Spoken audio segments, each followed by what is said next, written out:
Good morning. Welcome to Acadiana's Morning News. He's my work husband. Winging It Wednesday is here. Hey, last night I got to spend some time with the Service Cadillac folks. You did? Oh, that's sweet. That's good. At the nurses' banquet. Last night I got to meet Taylor Bro. She's the newest salesperson at Service Cadillac. We got to geek out about Cadillacs for a while, talked about what we like, what we didn't like. I had to mention about the heated steering wheel, which I've only had to use one time in South Louisiana. Know, but that one time, isn't it great that it was it's there? awesome. It was glorious that one time. So, yeah, Sweaty Palms Kirkpatrick. That's what some people call me. Now he's got 5 names. As part of an effort to really help people learn about the Constitution, what it is, Constitution Day was created. Tomorrow is Constitution Day with several events planned. I have to laugh every time I think about Constitution Day and how so many people think they know it, but they don't know it. Remember back in July when NPR tweeted the whole Constitution in tweets? Yes. And everyone freaked out because they said they were spreading propaganda. And it was like, but when you look at it was crazy. Just word for word, and people flipped. This is why I hate NPR. Spreading this kind of stuff about princes and everything else. But anyway, tomorrow some events are planned. Carol, I know this is something you've talked a lot about your show in support of colleges and universities embracing constitutional teaching, etc. Thoughts on tomorrow's day? Well, that depends on who's in charge. Okay. Who's doing the teaching. Well, I think it's great. They've been doing this for years. I mean, this is not the first time they're doing Constitution Day. I'd like to, they're going to read the Constitution, which is good. And, I've seen things over the years where, they will quote it to kids who have no idea what's in the Constitution, of course, and who react unfavorably, as you mentioned. It wasn't just NPR. There's been a lot that's been done.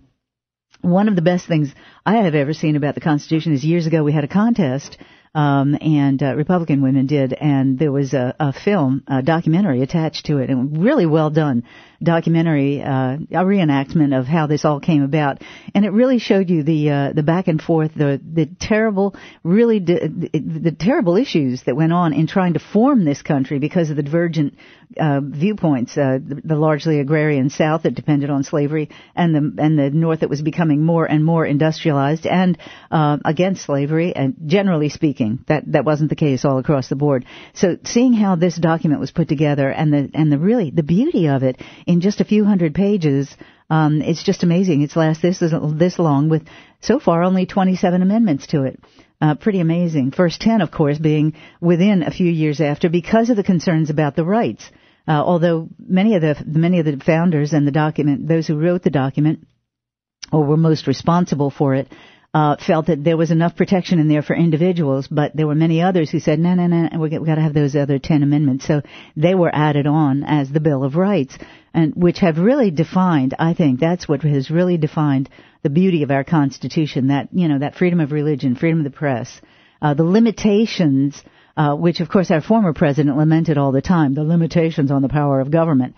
That's exactly why, because the founders had to live under a dictatorship under King George, and had also seen what happened when you had unfettered religious domination under the Salem witch trials, etc. So they were very wary about any kind of overweening power from government, from religion, from any other. They really invested the power in the individual, and I think that's been the beauty of the document ever since. I mean, there's always that tension between states' rights and individual rights. 14th Amendment wins out every time. I hope they teach that, and I hope, that it's not dominated by political correctness of today. I hope they really look at the document as a beautiful, stunningly written piece of work. So, Stafford, the events tomorrow include a naturalization ceremony, which foreign citizens will be granted U.S. citizenship. After that ceremony, Rick Swanson, interim chair of the Department of Political Science, will give a speech called "Celebrating the Constitution." Cool. I mean, awesome. If you guys don't know Rick, he might be one of the best people in Louisiana to disagree with something about, right? Because I think that he is the epitome of somebody who really wants to listen when he talks to somebody, understand where they're coming from, and wants to convey his message properly. And one of the beautiful things about what he's spent his time doing is that he's not willing to speak about something that he hasn't thoroughly researched. He gave a TED Talk recently that honestly I didn't catch, but he's been one of the biggest history guys in Lafayette for local history, our involvement in the Civil War, what Lafayette looked like during that time. Probably knows just as much about Lafayette as maybe Lynn Guidry, right? So, wow. Phenomenal guy. I think he's the right person to do it.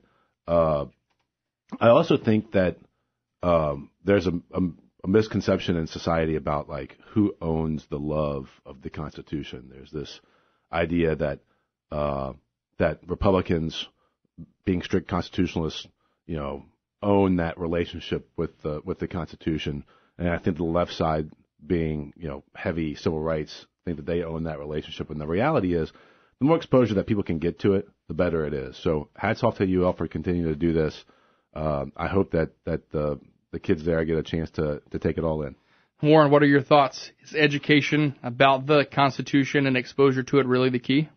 Well, I think first of all it depends on who's doing the teaching, and that one of the things that we totally have missed the boat on so much of that stuff over the years, and especially in the last 50, 60 years or whatever, we just gotten so far away from it, is that you mentioned Constitution to so many people. The only thing they know about it is the Bill of Rights. And so many of them don't even know that the Bill of Rights are just the first 10 amendments to the Constitution.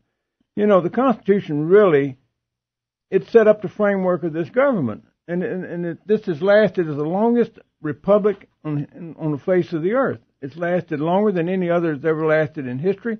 And it was, as Carol said, a marvelously thought out and written document.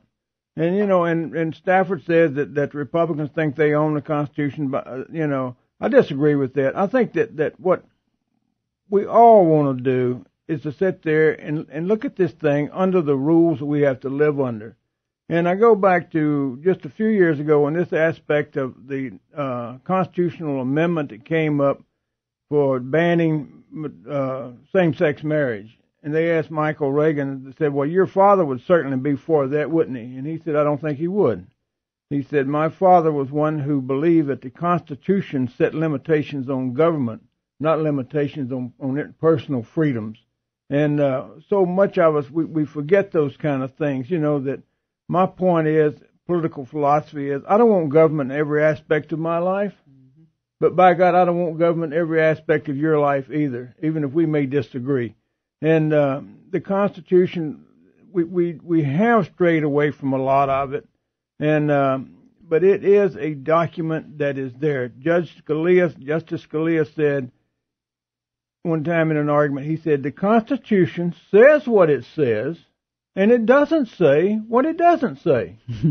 And I said, that is about the most profane thing going. And you look at that so much, it comes down to local issues and such stuff, and state law. How many times does local government say, yeah, but we don't have to abide by that? And it's state law. It doesn't apply to us. The hell it doesn't.